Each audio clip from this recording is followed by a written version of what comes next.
Tapos tingnan nyo ngayon, kundi rin dahil kay kuya, pa 4th year na ako ngayon. Diba? Na dahil kay kuya, nagkakaroon ako ng mga baon, ganun. Araw-araw kasi commute baga, di malayo din. So, syempre, kinukulang baga sa financial. Dahil rin kay kuya, yun, makakapagtapos ako ng pag-aaral. Saka sobrang proud talaga kay kuya kasi bukod sa, di ba, ang daming basher ngayon.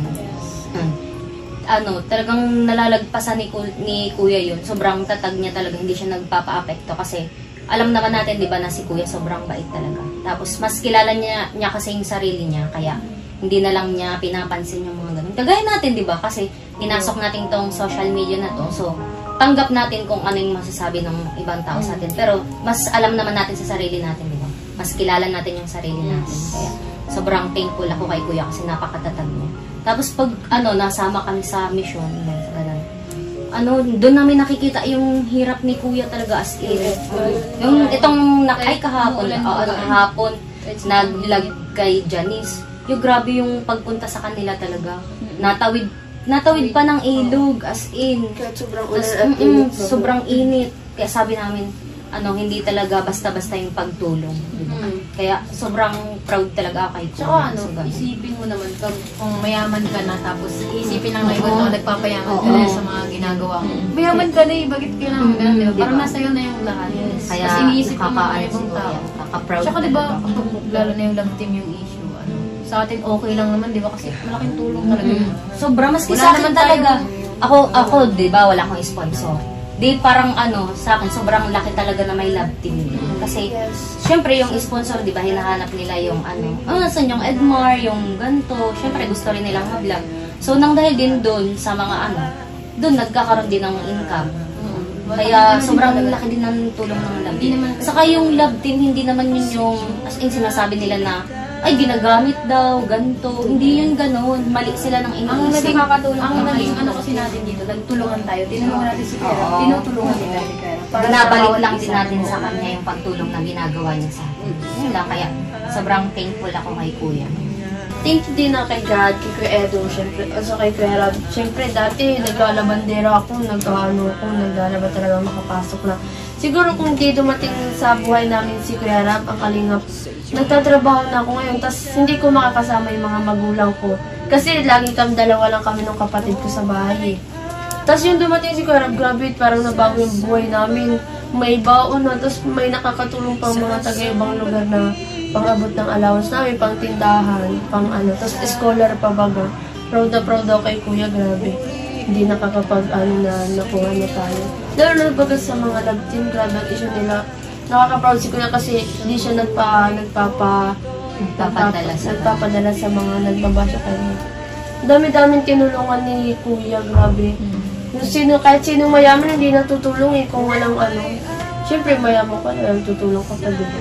Kaya grabe, proud na proud ako kay Kuya. At sa Team Kalingap.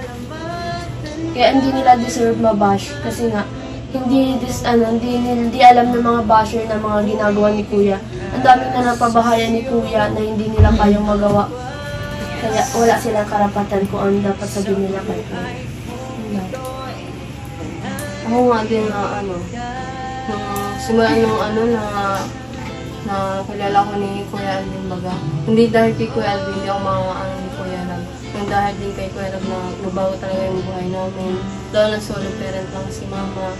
Tapos yun, kung hindi dahil kay Kuya Rab, nagtatrabaho na din ako. Hindi ako ngayon na, second year na din ako. Ayun, thankful talaga ako marami kay Kuya Rab. Dahil sa inyo pala. Yun. Tapos, kung hindi kay Kuya Rab, hindi tayo makakapag-travel. Oo.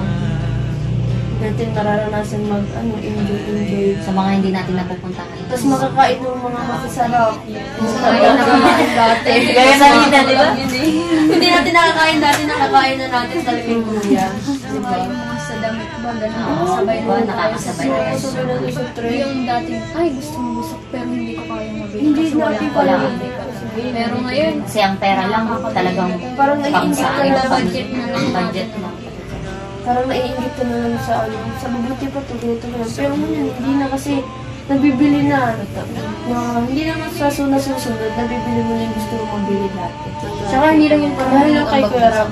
Hindi lang yung naging doon yung kalingap. Yung parang inaano na tayo, parang nai-inspired na tayo. Kaya nga tinawag siyang inspirational vlogger, di ba? Yung ano niya, inspirational.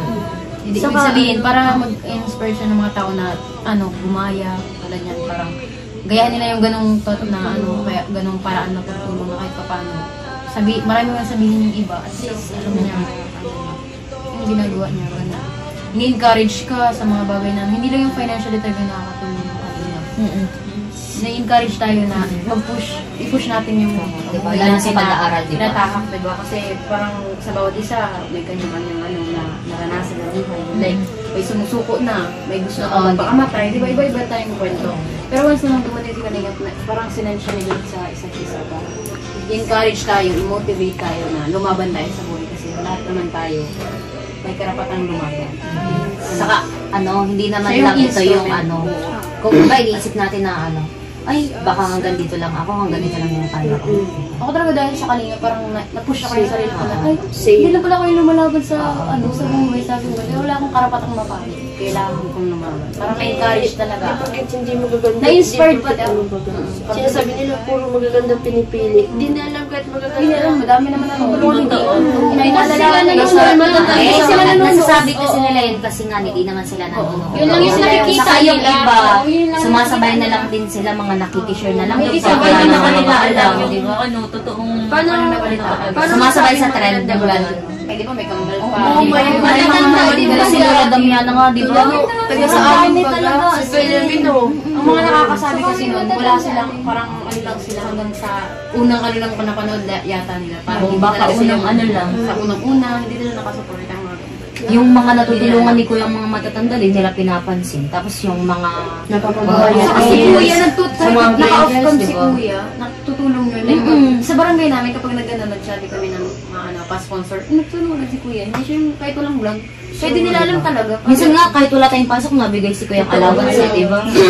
Saka paano nila nasasabing puro magaganda, hindi naman nila alam yung tune, yung story. totoong yung totoong kwento ni Kuya Rob on and off camera ba na. Kaya wala silang karapatan magsabi. Parang bonus na lang talaga yung magaganda eh. Di ba? Yung magaganda sa atin eh. Pero sa totoo talaga ang pinaka doon ni Kuya Rob. Parang sila lang yung nakakita. Salamat po dahil sinabi nyo kayo maganda. Oo nga eh. Di ba? Ayun, ako naman, sobrang thankful ako kay God kasi nakilala ko ni Kuya Tata and napapunta ako kay Kuya Rob.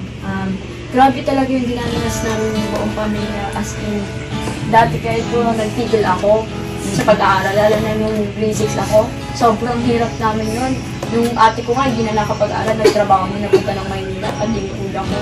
Tapos, parang ilan na lang kami nag-aaral, tapos may mga bunso pa kami magkakapatid.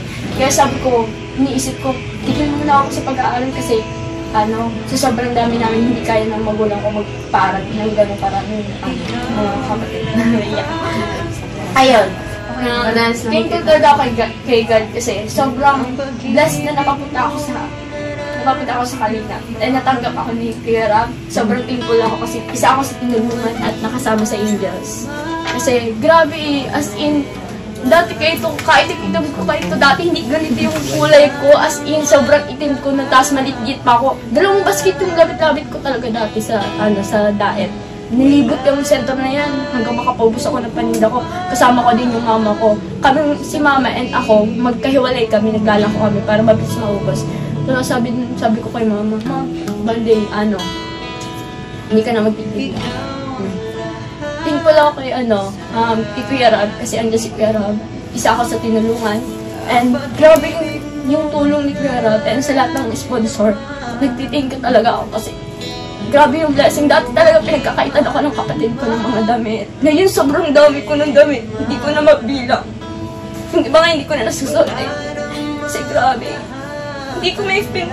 Isa ako sa ganito na nabigyan ng ganitong blessing. Hindi naman ako